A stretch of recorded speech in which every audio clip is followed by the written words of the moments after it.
Hello and welcome to the Raptors Show on the Sportsnet Radio Network. A reminder, we're streaming live on Sportsnet's YouTube channel and airing live on Sportsnet 360, Monday to Friday from 2 to 3 p.m. Make sure you find the Raptors Show wherever you listen to podcasts and subscribe.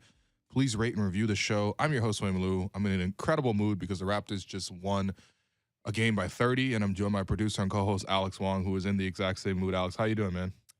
I'm great, Will. How are you today? A very exciting win for the Raptors last night to move above 500 after this 7-game stretch. You know, that was game 7 of the season, and it felt like a game 7. Okay, yeah, speak for yourself. No, I'm kidding. No, it's just nice. It was just nice to see the Raptors at, like, not peak form, but just, like, the defense that they played at stretches in this game was really exciting. You know, like, offensively, we know the ceiling for the Raptors isn't, like, super high. They're not going to, like, wow you with incredible shot making, or, like, they're not going to throw around beautiful passes nonstop. But I saw all of that last night, though. Okay, we'll get to it. But Three straight threes from Scotty Barnes, 5-0 run from Kem Birch. I mean, it's like a 2-3. Delano Banton emerging as an all-time garbage time scorer. I mean, he does turn into LeBron each time the third units are out He's there. like, yo, clear out. He's like, yo, Jeff Down Jr. Yeah. Clear out. Yeah. Can we also talk about Nick sending Malachi Flynn to the bench? Okay, garbage we'll cover all of that. But to me, the big takeaway is the defense. Sorry. Defense, My bad. Yeah, okay, so Trae Young, 10 turnovers, 3 of 13 from the field, minus 30 in the game. Yeah. He was coming into this game last night. He was averaging 32 points and 10 assists per game. Not against Nick Nurse's defense. Not against Scotty Barnes at point guard. Yeah, let's start there. So, Sure. Scotty Barnes at point guard. I mean, when they announced that Fred was going to be questionable, there was a pretty good chance that he wasn't going to play that game. And you kind of figured that Scotty would sort of take over in that sense. I think defensively and offensively was really impressive. So what do you want to start with? I think we should start with the defense. Okay. Because I think that really set the tone for last night's game. And, you were talking a little bit before about how impressed you were with Scotty's defense so far this year compared to last year. Mm-hmm. Is that your assessment so far after 7 games? Yeah, well, I mean, first off, last season, I think Scotty was already pretty impactful on defense, but it was more selective, right? There were moments where he would press up really high against the opposing point guard or wing or whatever main playmaker they're out there. He press up really close to them, which is what Nick wants to do, pressure the ball and get into the ball and all that stuff. But he had a really hard time containing the dribble penetration. Now, a lot of times they would come back from behind and contest a shot or affect a shot, or they can switch and stuff like that. But, it just wasn't always as airtight as sort of what I've seen this season, where you have moments where, look, the Raptors lose against the Brooklyn Nets, which we'll get to the Nets too as well. But, down the stretch of that game, Kyrie was unstoppable. Except for when Scotty was on him for 3 or 4 possessions, and Kyrie struggled to get a shot off against Scotty. And this game was kind of the same deal, right? Trae Young is like one of the best point guards in the league, full stop. And I mean, it's not even just the results, not even just the fact that he had the 10 turnovers and shot so poorly from the field, but it's the fact that Scotty is a guy who's that big and that size, can press up against a guy who's like 35 feet from the basket. Like, that's where Trae starts his possessions. And you have to extend your defense out that far because he's that good of a shooter. But for Scotty to be able to do that, like, I mean, there's like a 50, 60-pound just weight difference alone between those two guys, and he's still able to be just as quick. So, I mean, dominant stuff defensively. Yeah, I think, you were talking about this on the React Pod too, about how last night's win is kind of a glimpse into what the future could be for the Raptors, right? And I think it starts with Scotty, especially with just like, I think we should start, holding him to these expectations in terms of having this kind of two-way performance, like more consistently. Like, obviously, he's just starting his 2nd season, and I think we're looking at a player like Pascal, who, like, I think for the past few years, like, at least I've been demanding, like, yo, the one thing that you want if you want to be a superstar is, like, you have to be consistent, right? Yeah.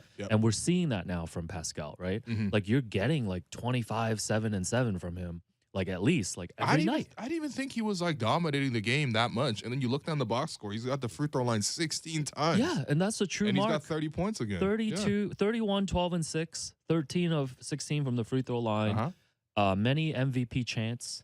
I love when the MVP chants are warranted, and it must feel good for Pascal. Listen, I know he's got bigger goals but like 7 games into the season, talking about wanting to be a top 5 player, Mm-hmm. and hearing those deserved chants Yeah. from the home crowd has to feel good. And he's had 20 plus points, 5 assists, and 5 rebounds in like every game Every game. so far this season. And this is from Chris Black at Sportsnet. It's him, Luka, and LeBron. They're the only ones in the league averaging 25, 7, and 7. Yeah. Right now. And that just says it all right there. I mean, obviously there's other guys in the league who come close to that, right? I think even like a DeJounte Murray comes a little bit close to that. He rebounds a lot for a guard. You know, you look at like Luka's obviously in that race, but like, would it surprise you if Giannis was averaging close to that? Probably not, right? But I think, yeah, I mean, he's just finding ways to get it done. I think I got to look at the stats, and I'll probably do so here live on the air, just to buy myself some time. But to me, it looks like Pascal's like got to be like top 5 at worst in terms of just transition opportunities. The whole game last night, it felt like he was in transition. Like the Raptors had 43 points on the fast break to 10 for Atlanta. Yeah, no, I think last night was legit. The blueprint, shouts to Jay-Z. Wow. On like how the Raptors, like the winning formula for the Raptors. Like you want to see a lot of these games during the regular season. And I think talking so much about, you know, all the minutes as the starters had to play last year and even at the start of the season during the stretch, like you want just some of these games where it's just easy wins, right? Like I know they didn't pull away until the second half.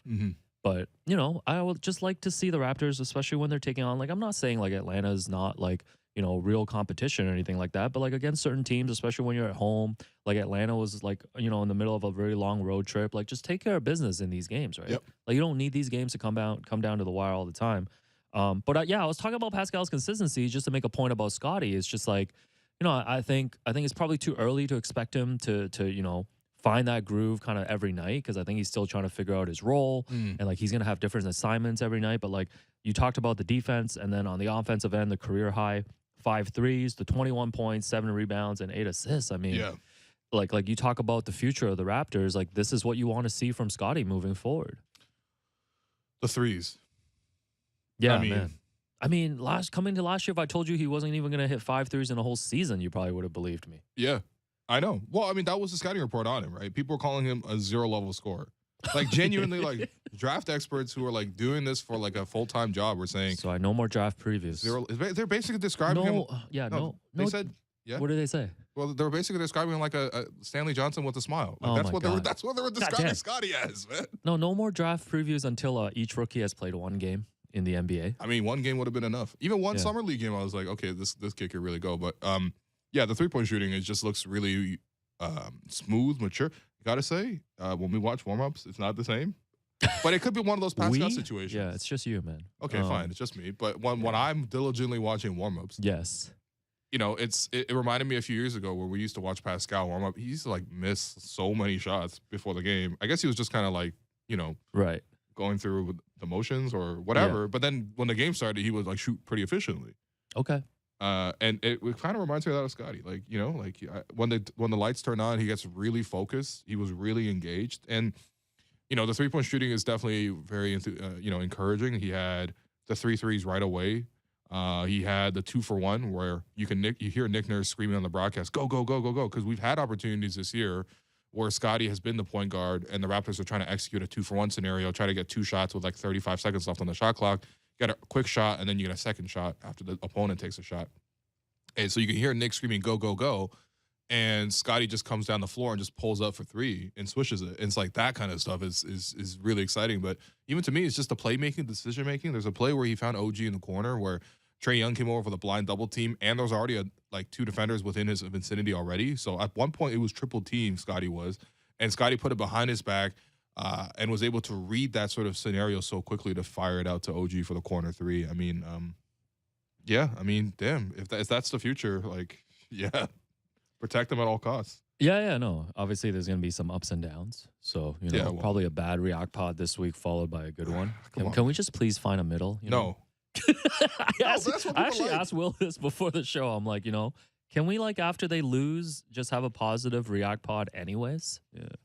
What do you want me to say? And after they win, can we not, you know, first start tonight goes to Tyrese Maxey. What a joy he is to watch. Yeah, why Turning not? a corner time and time again. Why not? I mean, how's that? that'd be better than giving Doc Rivers the third star. Giving Doc the third star. Oh man. Hey, by the way, Nate McMillan, no stars for him tonight. Oh, okay. How do you not play zone against the Raptors? Like, Isn't know what that, I feel like only. Oh yeah, I guess Philly did it too. I was gonna say only Miami does that. Miami did it. I think even Brooklyn did it at times, man. Like they gotta start calling that. You know how they name every like pet play and stuff. They gotta start calling that the Miami zone, man. Oh, okay. Well, yeah, no, great performance. Who else? Let's not forget OG Anunoby. Shouts to Emma J. Brown. 14 points, 6 steals. I put together a compilation. We're good. You did. You put together a good compilation. But man, even that one possession when OG, I think, like stripped the ball 3 times. Yeah. Who was that player on the other end? It was Hunter. Yeah, Hunter got abused in this game just on both ends, man. Yeah, Scotty was taking it to him all the time. Yeah. And he's their best defender. He's their best wing defender. Now, that might say something about Atlanta in terms of like needing a little bit more help on that front, but like he was drafted really high in the draft. And that's sort of his goal, is sort of be that 3-and-D guy. Scotty took it to him, but also on the offensive end, I mean, yeah, that play you're describing, Hunter's trying to execute a pick and roll with OG as his, defender, and OG pokes the ball free as soon as he goes across the screen, so he's got to reset.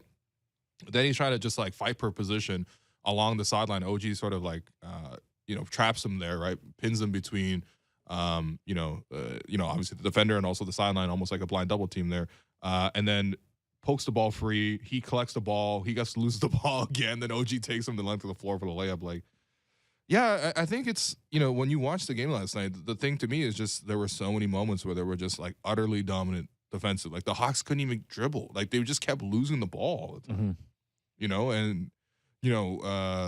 That's not even a team that has like a propensity for high turnovers. Like the Hawks are pretty good at taking care of the ball. They got 2 pretty reliable point guards who are handling it most of the time. And you saw them last night. They had 13 live ball turnovers. And the Raptors scored 43 points on the fast break.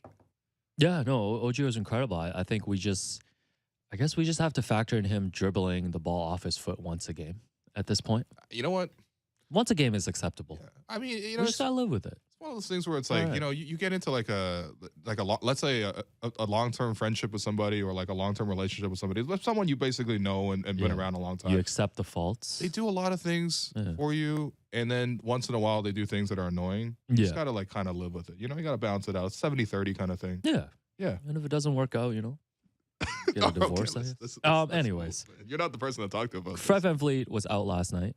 And like you mentioned, the rookie, Christian Coloco, friend of the program, was in the starting lineup. Yeah. I really like, I think you were talking, when you were talking to him yesterday too, talking a lot about how I think sometimes it's really hard for rookies getting adjusted to the NBA, especially playing at this level of physicality and like not getting the particular calls. I did love the story of Nick Nurse screaming at the refs during Summer League as well, even when he wasn't coaching. Nick's a sicko, This has confirmed that Nick Nurse is pure just, I want to speak to a manager energy at all times, man. Yeah, so Nick does not coach the Summer League team. No. Nick was just there sitting courtside. As a fan. And it sounded like me out there. Yeah. That's basically me, but from the 600 level. Once again, man, you and Nick, very similar. Yeah. Okay. Did you play piano growing up? I might be the only Asian who didn't. Yeah. Okay. What happened there? We need to explore that. I picked flute. Banter pod coming soon, possibly Friday. We need it. Depending on our schedules. But yeah, no, I was just thinking like this is such good reps for Coloco. Yeah. To start the season. Yeah. Like to be playing in every single game, to be playing in like these high leverage scenarios, like in games against the Phillies, Miamis, Brooklyn's, and even like having a role last night in the starting lineup.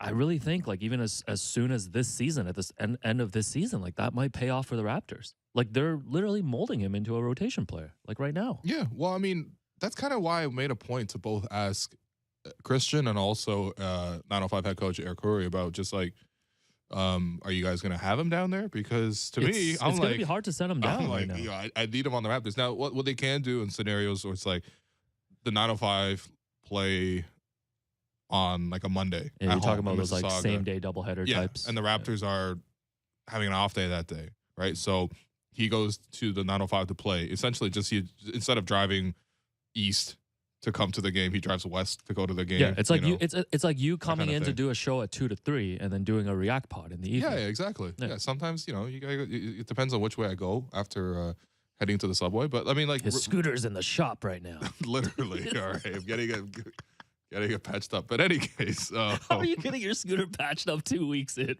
man? I had heavy usage. I haven't had this kind of maintenance on my '01 Honda Civic, man. It's been 21 years. Well, this scooter is not the old one. Knock on Honestly. wood. But Yes, yeah, like Coloco. you can kind of fit in those kind of type of deals. But are or you get saying him some it's extra hard reps. to see him? No, Nick getting clearly sent loves down him. right now? Yeah, Yeah. Nick is playing him not only in terms of just like he's getting the spot start here, Yep. but even when Fred is healthy and they start with their usual starting group, Coloco's like one of the first subs off the bench, like pretty regularly. Yeah, and I think it gives So- him a different dimension, like on defense, just Yeah. with his athleticism and size. And no, I love this. Like, this is what we always talk about with the Raptors. It's like the best thing about the Raptors is like they do two things concurrently. Like they win and also they develop players at the same time, right? Yeah. Like we're literally watching this in real time with Coloco right now. Yeah, Like they're 4-3, fine. I think you can argue probably could have won one more game, maybe two during this stretch. I would say too. But yeah, probably two. Yeah. But but they're giving Coloco these reps, and I really think it's gonna pay off. You know the Which- vibe What's up? in this room right now. If the Raptors were 6-1, like they should be. Yeah, I mean, I'd be the same. You'd be probably jumping off the wall right now. You know, like, it doesn't take much. Yeah, Apparently. it really doesn't take much for you. Once Yeah. again, it's only 7 games in. No, but 4-3. I Mhm. think coming Yeah. to the season, people looked at this first 7 games as a really tough stretch. I don't know. Like half of the teams we played, I don't think are even that good. Like Miami is Mm. okay. That's a good question. Brooklyn is okay. Brooklyn, we got like almost the best version of them. Not only did they have like Yeah. incredible shot making from Kyrie and KD, but Yeah. like Nick Claxton was getting in. I Royce think- O'Neal's hitting some yeah, big threes. For and me, it the was just Brooklyn like, game, okay. the Brooklyn game is just one of those where, like, straight up, like Matt Devlin being like, "That's 1 of 82." Sometimes the Yeah. shot making will be there. I for the wasn't other even that team. mad at that one. Yeah, the only one you can really be mad at is them, blowing the opportunity to sweep the Sixers at home. That's With Joel what Embiid they out. should have been done. Because you look at the defensive intensity, like you said against Atlanta. If Yeah. they brought, but I mean, sometimes you got to tip your cap off to a Tyrese Maxey just having yeah. an incredible game too. I mean, it's fair. He did really have some ridiculous stretches where Yeah. the shots where he's jumping off the wrong foot for the floater and he's banking it in while running full No, speed. Who does that? like, what are you supposed to do? Yeah. So but still, anyways. maybe not double harden.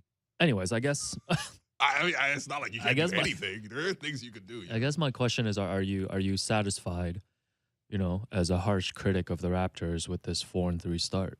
I think they left a win on the table.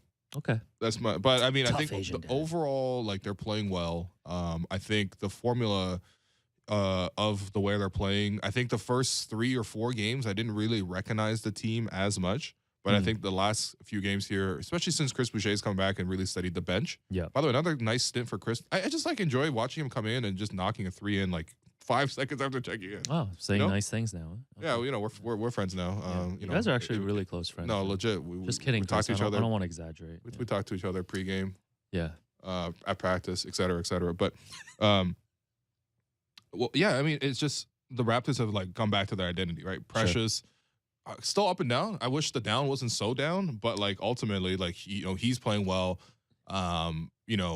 Boucher's in his role. They're finding Coloco to be very, very effective in certain matchups, and they're pretty much using him every single game now. But I think the big thing is still just like, yeah, Pascal, like you just can't get around it. Like he's playing at a superstar level, right? Like that's the stuff that you want to see. Like he's averaging like almost 9 free throw attempts per game this season. Yeah. And I know that's- you talked a lot about that in the offseason with, Yeah. with Coach David Thorpe too, right? Yeah. Like, because I think you asked, every single way of like, oh, like, how's Pascal going to be able to increase his scoring? Mhm. And the answer was always like, you just got to get to the line more. Yeah, well, I mean, I think yesterday was a great example of that. I mean, yesterday was also a great example of the refs like probably blowing the whistle a little too much. Like when the Raptors had 5 fouls in the first 2 minutes of the fourth quarter, I was like, all right, like, what are you talking about here? Like the Raptors been playing great defense like for the whole night. Like you're suddenly just gonna call 5 fouls in 2 minutes? Investigate them. Okay, well, no, it's not quite a their game. okay, their names are. The Raptors did shoot 40 free throws, by the way. Okay, so- never mind. Great No, job, refs. their names Yeah. are, but in like a friendly way. Great job, refs. Their Shouts to names are. Victor. But yeah, Yeah. no, No, but like that's the thing. If Pascal plays at that Yeah. level, the rest of it is secondary to me. Everyone can just kind of play a role around him. Gary can sort of play Yeah. off of him. Scotty can play off of him. Fred obviously has great chemistry with him, and the rest of the guys can just sort of like follow and fit into a slot behind him. Like OG doesn't have to press as much for his offense. All I want OG to do is have 5 steals and a half. Is that too much to ask for? Yeah, but Thought he he's was a gonna have a human being. He triple-double wants to last get his night, man. shots up, get his touches. But he didn't really do that last night, though. He really Yeah. played within the flow of the offense and just like disrupted every flow that the Sixers try to go on, and that's exactly the role you wanted to see from him. Listen, man, superstars the hardest thing to find in this league. We all know that, and I think that's the one thing that I think has a lot of people excited about the rest of the season. Yeah. Like just to see the start from Pascal. So, Yeah. and I'm just excited. I know Otto Porter's left the team for personal reasons. Hope everything is good on that front. I think Raptors might have tipped off what happened. Okay. I think he was expecting a child. Okay. Think that everything's okay on that so front. if it's good, then I don't think I'm congrats. breaking news on that front. I was just me watching the post game. Yeah. You never know when it's personal reasons. Yeah. Good or bad. But it seems like he's back with the okay, team. that's He's awesome, okay. man. And Great. I'm Congrats. really excited to see what he's gonna bring to this team. Yeah, more shooting. Honestly, I don't even know. Right now, probably only like 10 or 15 minutes available off the bench. Sure. Who you like? Let's say yesterday's rotation, right? So the Raptors were even able to give 5 minutes to Juancho and 5 minutes to Champagne, Jeff Doughton. Briefly there was the Jeff Doubt him lineup with the who else is the hymns on this team?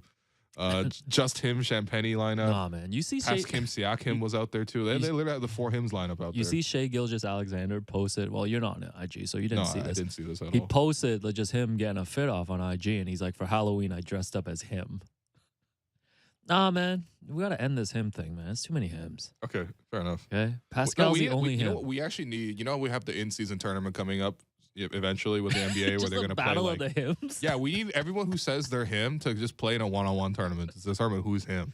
Yeah. Like king of the hymn. Okay, man. Yeah. Anyway. Yeah, save that for Banter Pod. But like look at the rotation. Their like, names are. Oh God. But Shouts to Derek Brandejo. Shouts to Derek Brandejo.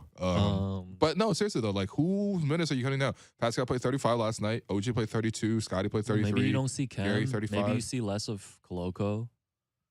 And maybe it's the starters. They just see their minutes come down a little bit. Isn't that the whole point of having an Otto Porter? I mean, I guess, but at the same time, it's like a lot of these guys played exactly the type of minutes you want. Chris Boucher, 21, 18 15 for to 20 Precious. for Otto seems, I don't know. But where are you does going to seem find that? low. This is a game where Fred didn't even play, and they kind of maxed out their minutes, So I don't know. It might take a little bit. Like I'm just saying, like people shouldn't really expect Otto to come in and be like a 25-minute per guy. Maybe a couple per game. games, but like I think he'll be fine right away. Like he's a vet. I think so, Right? but I just mean that, like the rest of the guys are playing pretty well around him. So, No, that's fair. but So- it's not. It will be nice if, like, let's say Precious is laying an egg, then Nick Nurse is like, all right, that's enough, man. Otto, get in there. Yeah. Maybe he'll motivate Mr. them to have Automatic. maybe he'll not your scooter. Come on, man. So it's a quote unquote easier stretch coming up now. So the Raptors have 2 road games this week at San Antonio, at Dallas, and then a home and home against Chicago. Then they host Houston, and then they're at OKC, and then at Detroit. Dwayne's already studying tape on that one. Man. No, 2 injuries coming up in that game. Definitely, he's got the coaching staff assigned to scout Pascal for the next 3 weeks. Oh man. No, I just want to see some consistency from this team. Yeah, I me don't too. want to see Me those too. letdown games. Like Yeah, I know well- I know you're feeling good off the Atlanta win, but don't forget how bad and how angry you were after the Philadelphia. Yeah. Loss But on then Friday. I had a great weekend. Saw FKJ live, amazing, Oh, okay. incredible musician. Yeah. FKJ at History. I was back at History. again. Oh, back at history Second time within the month. where at I saw History. Neo, where Yeah. I praised the shrine of Neo. Yeah, you literally did. You were on your knees. What? I got a video of this too. Yeah. Anyways, and you went to karaoke on the weekend. Karaoke as well. Mm. Throw up the rock. You know what I mean? Numb Encore. Yeah, the tiniest rock I've ever seen. It was like he had like 4 pinky fingers for some reason. I was holding the mic with one of them, so I don't know. It was Koloko more said, like a this. Koloko said he sung Backstreet Boys. I Want It That Way. Yeah. What Yeah. I want to ask him was, and I probably should have in that moment, was just like, were you even born when this song came out? Oh, okay. Like, because sometimes people try to pretend like they're an old head when they're not an old head. Yeah. Like me. I like the new question this year of what's the weirdest thing about being famous? Yeah, I'm just trying something new. Yeah. Seeing what that was like afterwards. Add After to the your interview. bag, bro. Well, after the interview, he was like, actually, the weirdest part of being famous is having to do interviews. And I'm like, yeah, Is that's a having better to, answer. Is having to talk to your big knob twice already. He's like, I saw you on Zoom and you clowned me about Barcelona. And I was like, you know what? Do you really want to talk about Barcelona? Because you're doing even worse this year. Mm. And so we agreed pre-show not to talk any soccer. Yeah, happy birthday, Vivek Jacob. Happy birthday, Big V. Yeah, Surprise. great FIFA player. Speaking of video games, but we'll save that for banter pod. Okay, all You right. before we go to break, you handed out candy last night for Yeah, Halloween. How so I was it? mean, the game was obviously at Scotiabank, and I would normally go to all the games, but sometimes you got to give one back. And for me, I just wanted to see the kids in the community. I was Nice. trying to implore Derek, who does live very close to me, to come by my street, but he decided not to. Okay, that's fine. But definitely would have He's spoiled busy studying for his his masters. family. I think you know that. Yeah. Oh, that's right. Yeah. Yes, He's it's writing hard. his thesis right now. It's hard to write a thesis with Yeah, a we'll whole check bunch of in. kids running We'll around. check in on him for sure. But no, it was How great, man. much It was candy great. handing out to each person, man? Well, at first I was like, this. I don't know if I have enough, but then it started raining a little bit, so then I had too much. So towards the end, I was just giving out like 5 chocolates and like Ah, a bag of chips, very kind of thing. generous. What else? I wore a Mewtwo onesie. Okay. So Mewtwo, like the Pokemon. Yeah, Mr. Mewtwo. Yeah. That's Mr. Mime. That's different. I guess they look kind of Oh, similar. that's a clip song, man. Okay. I don't know. We're just completely at odds on this one. You don't know. We don't know what each other's talking about. Banter pod. But yeah, I wore a Mewtwo onesie, and then there were kids who were in Pokemon onesies, and they were like, "Oh, I know who you are," and I was like, "Yes, I am not washed." Yeah, you should have shown up in that today, man. I honestly debated doing that, but it kind of Yeah. got out in the rain, I guess, a little bit yesterday. You're in such a good mood. I feel like you could have pulled it No, off. I was literally doing trick or treat, and then Yeah. Pascal was doing trick or treat with the Hawks, and Scotty was doing trick or treat with the Hawks. It was great, man. Ah, okay. Yeah, shout out to Yeah. Pascal dressing up as 50 Cent over the weekend. Yeah, what do you think conversion rate? He's 43 cent. Oh, is that the joke? Yeah, that's terrible. Yeah, sports funny. Oh man. All right, we'll take a break. We got Paul Jones joining us, and then maybe at the end we can talk a little Steve Nash if we have time. Oh yeah, we can't run out of time for that. I got so- some Josiah thoughts, some Utah thoughts. Yes, that's the most important question in Brooklyn right now. Is Utah okay? Because I actually, as a friend, genuinely, as a Spoiler? one-way friend, Spoiler: he is not. it's a one-way friend. I'm worried about him. So we're gonna take a break. I'm your host, Wolu. That's Alex Wong. You're listening to the Raptors Show on the Sportsnet Radio Network.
Welcome back to the Raptors Show on the Sportsnet Radio Network. I'm your host, Wim Liu, and Alex Wong, the co-host, is also here. And we are joined in the second segment by Raptors radio analyst Paul Jones. Okay, we will get Paul. We'll get Jonesy on the line. But in the meantime, Alex, how you doing? We weren't prepared for this. Oh, hey, how are you, man? I know you want to talk Brooklyn Nets. We're definitely going to have an extended Brooklyn Nets segment at the end here. Just kind of an emergency thing. Like, please. As much as we like to complain about the Raptors not getting all sorts of coverage and all this other stuff, it's like the NBA is like very clear what they want to do, or at least like the major American outlets. What they want to do is they want to cover the Lakers, they want to cover the Nets. Like those are the two like big teams that they decided that they're going to cover this year. And honestly, they're both like very, very entertaining. Yeah, the Nets in like a very perverse, dark way. But I don't find anything about the Lakers to be entertaining. Like they're just not good. Okay. Whereas the Nets, to me, I mean, outside of Kyrie being an idiot, like Steve Nash getting let go today, and now we're finding out that Ime Udoka is likely to become the Brooklyn Nets' next head coach. It's too toxic, man. It's actually like too toxic of a scenario. But listen, before we get to the Nets talk, we're gonna get to the Raptors, who obviously had a great performance last night. We got Jonesy on the line. Jonesy, first off, one of the conversations that unfortunately happens in sports is like when you have a great performance with somebody out, people start to ask questions about, hey, was that guy holding the team back? So Jonesy, let's just dive into that convo right now. Like, obviously Freddie being absent last night is now sparking some conversation. What do you make of that idea that the Raptors play differently or play at a different level when Fred isn't there? Well, they play differently, that's for sure, William. Okay. Well, they do. And there's always talk about that kind of stuff. And in the short term, as people adjust, it might not be all that fault. But you're not better without one of your best players. You're not. And that's where, for me, that's where it ends. Yeah, they played real well last night. Some of the other guys were, they were gassed up, and they saw opportunity. They took advantage of it. I mean, you just have to go back to Friday with what happened with Philadelphia.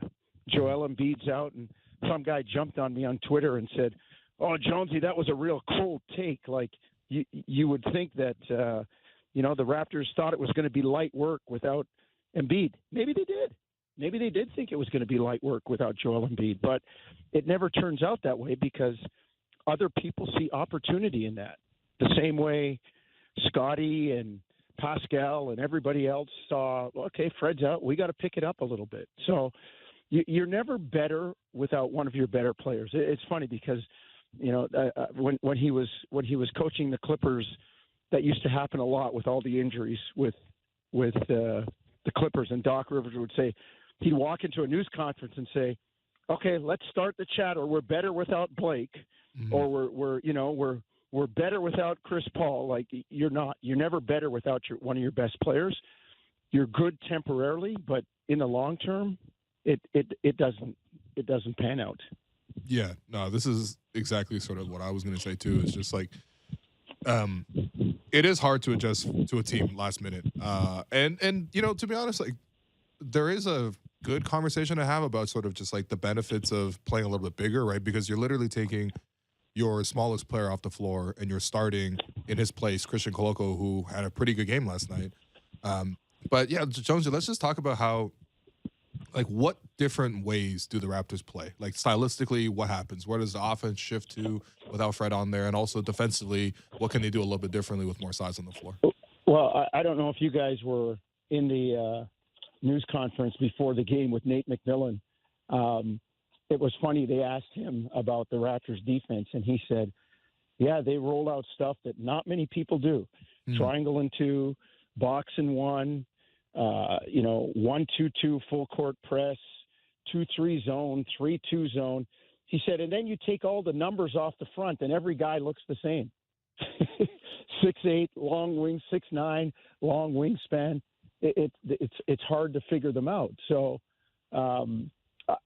look, I just think defensively, they go to that switching stuff when they don't have a small guy on the floor, when there's no Fred or there's no Malachi on the floor, and it presents problems. I mean, Trae Young last night had Scotty on him, and then he'd call for a screen, like, let's get a switch and get this guy off me. And then he turns the corner. It's like, oh, geez, they got another guy like that. It's Precious Achiuwa. Okay, give me a screen. Let's get this guy off me. Turn the corner. It's like, oh, geez, this is Chris Boucher. And Yeah. it just, it's tough to deal with. On the offensive end, the way they've been playing, with Pascal doing a lot of the ball handling and the playmaking coming from not just one guy, but maybe Pascal or Scotty initiating it, but a bunch of the guys having a hand in it. When they play like that and they move the ball like that, they're tough to beat. Mm-hmm. They really are. They really are. And when Pascal gets into the lane and he's basically making the same same pass that Rico Hines or Earl Watson or Jimmy Sand would make to a guy standing in the middle of the key out to a guy wide open because the defense has collapsed. I mean, that guy's going to knock down that shot more times than not, especially if it's a Trent or an OG or a Fred. So I just think it's kind of cliche to say it, but it really was next man up yesterday. And the thing I love about Koloko, Will, is he knows where his bread is buttered in terms of, offensively. He doesn't try to do what he can't. Like, he played side screen and roll on one play last night, caught the ball. I'm like, man, what's he going to do with it? Like, I thought he'd dish it like in a short roll. He took 2 steps and dunked it. And here's a guy that now you add to the 6'9", switching, anybody can cover anybody on the floor. Oh, yeah, and you got a guy 7'1" who can do that, who protects the rim back there too. So I just think this team, I mean, it's a good start, 4-3, considering they played what you would consider some of the better teams, like almost like heavyweights in the East with, 2 against Miami, 2 against Philly. Atlanta's a team that's supposed to make noise. They dropped 1 to Brooklyn. They've handed Cleveland their lone loss. I think that's a pretty good start for these guys. Yeah, I mean, the team does look really good. Pascal looks amazing. Scotty did really well in his role last night. The 3-point shooting was, something we've never seen out of him before, and hopefully that's something where down the line he masters that shot. I was thinking more about Koloko in particular, and it's just like something that stuck with me from what Nick said around the time of the draft when they took Christian 33rd overall. He said that it gives the Raptors something different and actually allows the Raptors to be even more aggressive on the perimeter because they have a layer of shot blocking behind them now that they have a 7-footer who has pretty good instincts defensively the way Christian does. Have you seen that sort of come into play here? Because the Raptors actually play Christian like every single game. Totally. And that's what I mentioned before, Will, with you have the 6'9" switching on defense and anybody can cover anybody. And now, like you said, you add, as Nick said, you add a layer to it. One of those guys is also 7'1", and if he's close to the basket, you're okay when you get beat. And I mean, I think of a guy like Donovan Mitchell who had Rudy Gobert with him in Utah. Now he goes to Cleveland, and he's got Jared Allen and Evan Mobley. Yeah, like there's something to be said about that. Having a guy back there to wipe out your mistakes. It's not always good to be leading the league in block shots because that usually means they're getting in close to the basket. Yeah. But at the same time, it also means you're not giving up easy ones in there because there's somebody there to wipe out the mistake. Yeah, no doubt. And, and just thinking about Christian and his young start here, you already mentioned he doesn't overplay his role, right? His teammates have commended him multiple times of doing a little stuff like setting really good screens, right? That's always a way to get to have your teammates appreciate you. Just set a really good screen. But, you even saw like pretty solid center production across the board last night. Kem Birch coming in for 9 minutes. Kem doesn't get talked about a lot, Jonesy, so love for you to give some thoughts on sort of what Kem brought to the game last night. I was really happy for Kem last night. Same. I mean, he's had such injury issues over the last little while, and he played so well in Tampa, and things looked so promising when he came north with the team. And then, I mean, he just kept getting beat up. Yeah. And for him to get in there and contribute, what do you have, like 5 points and a couple of rebounds in 9 minutes, made a 3, was 2 steals. Yeah, a couple steals. He was a big part of it. And then, that kind of reassures Nick or it kind of says to Nick, hey, here's another guy that I could play. Consistency is another thing because will he play that well with the minutes kind of limited or going the way they are? But at the same time, it's comforting to know that you can look down the bench. And look, here's the great thing about a guy like Kem Birch. He's such a terrific teammate.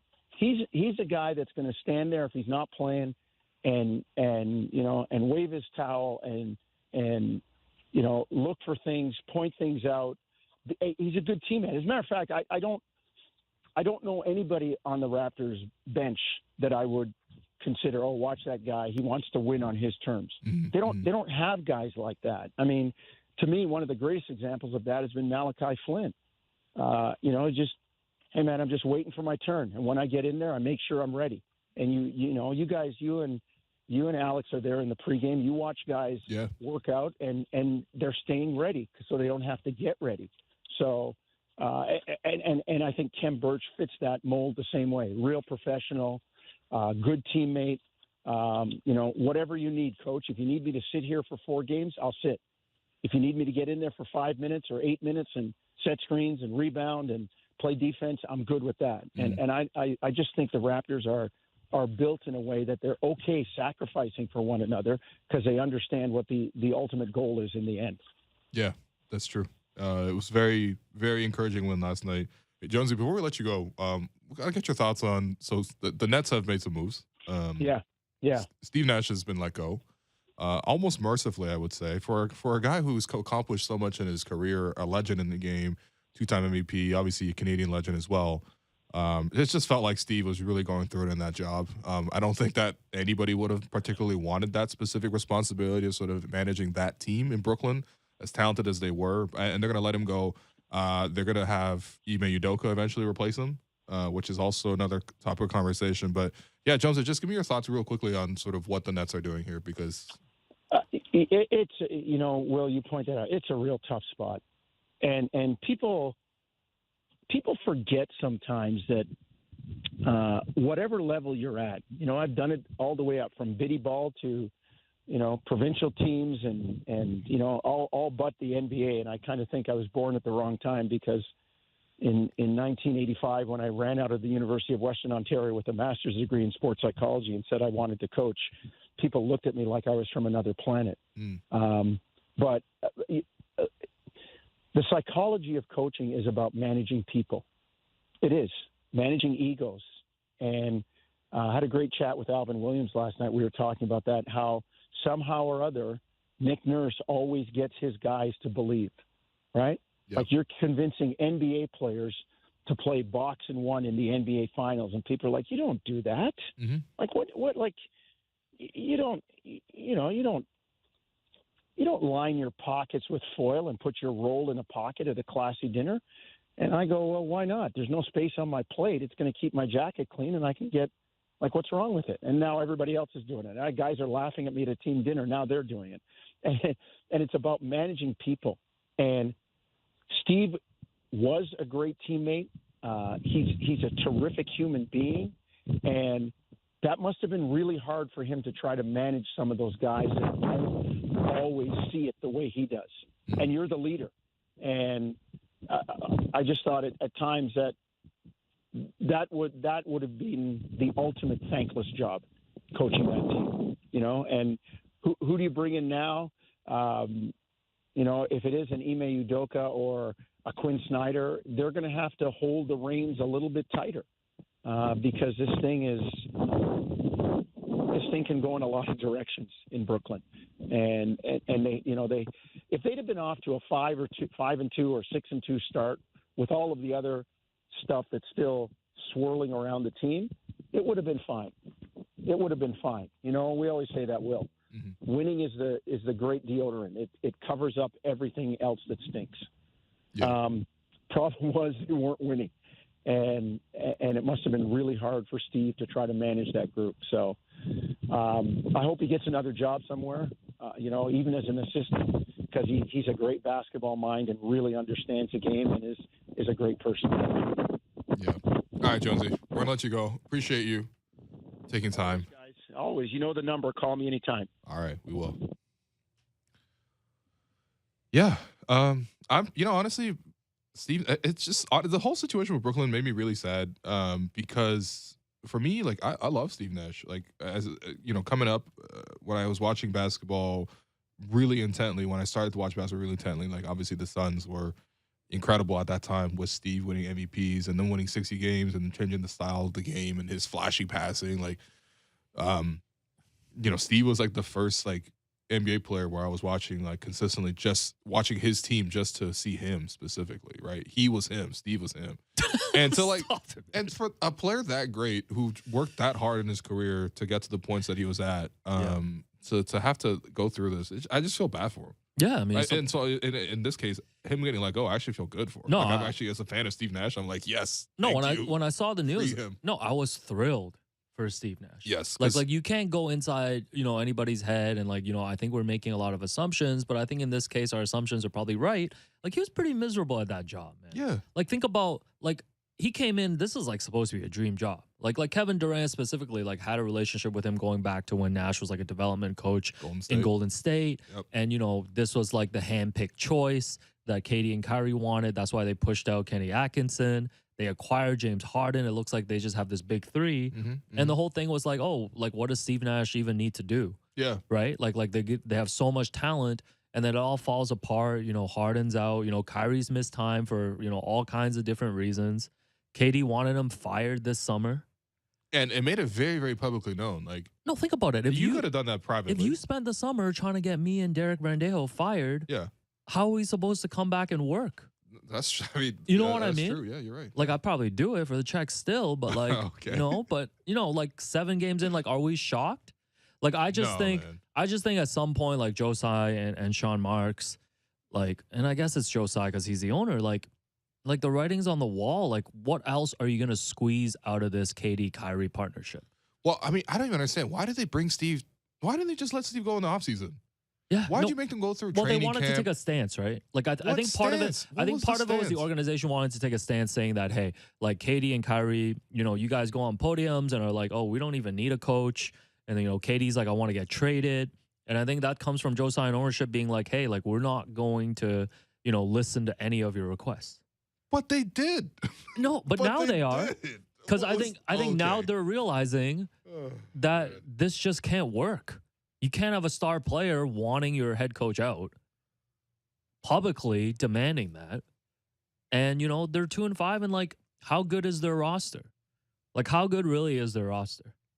I can't believe the Raptors lost to them first off. Yeah, but like, they're not a good team.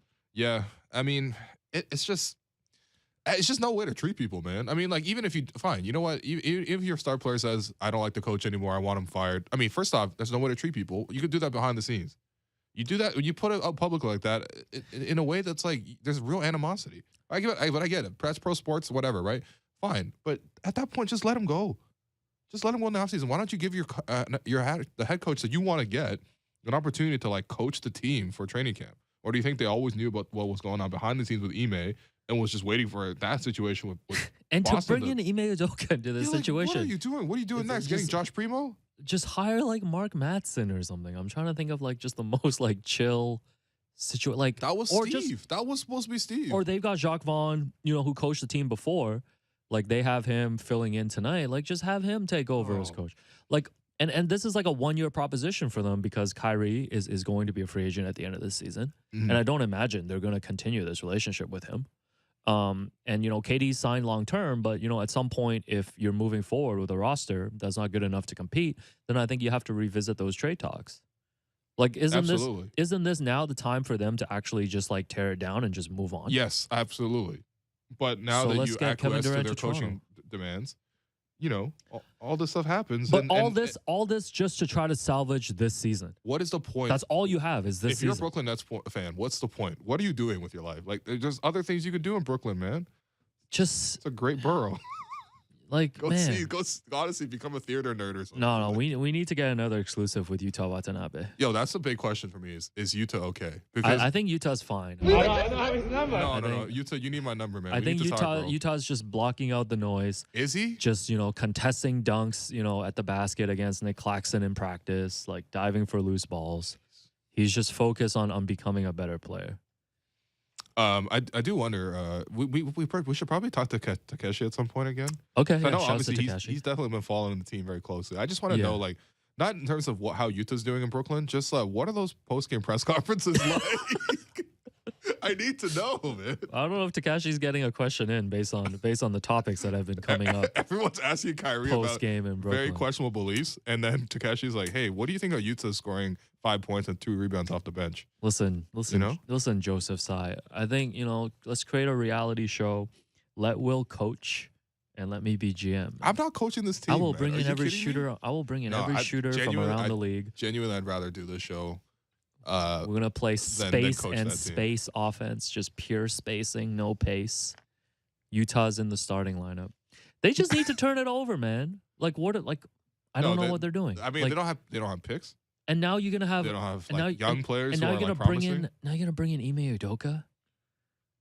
Like, oh, Ime's gonna man. yell at them, man. No, That's- like, this that was what Boston kept crediting him with. He just had tough convos, was real with people, and then after a year, they found out of all the stuff that he was doing. So it's For like, many reasons, like they got to move on from Kyrie, and like they just got to start rebuilding. yeah. And I forgot they still have Ben Simmons there. So. Oh yeah, that's So- right. Oh, brother. man. Yo, this is Oh. genuinely the worst team Oh, ever brother. to cover. But also, I guess the best team because you and I were talking about this. The Raptors are kind of boring. If like this compared was to the other Nets teams. show, like, Yes. or if I had to do 10 things on the Nets, be 5 Ca- of those it- things would not be about It'd be basketball. Cameron Mondays. We call Cameron. He'd go on a rant every Ever. Monday. I forgot about that point too. Yeah, he's just Yeah. like Ben Simmons. Stop We- playing with my guys. We get to sit down with Joe Tsai. Oh right? man, It'll be like a bilingual podcast. yeah, that's fine, man. But yeah, maybe we should be thankful that the Raptors are Yeah, no, relatively boring. relatively, the Raptors' problems are like, oh, Tyrese went off for one random game. But listen, that does it for us today. I'm your host, Walu. That's Alex Wong. You've been listening to The Raptors Show on the Sportsnet Radio Network. Make sure you find The Raptors Show wherever you listen to podcasts and subscribe. And please rate and review the show. Reminder, we're streaming live on Sportsnet's YouTube channel and airing live on Sportsnet 360, Monday to Friday from 2 to 3 p.m. Thanks again to producer and co-host Alex Wong. Thanks to Jonesy. Thanks to board producer Derek Brandale. Jennifer Rolnick for helping us with the YouTube stream. And we'll be back to talk more Raptors tomorrow.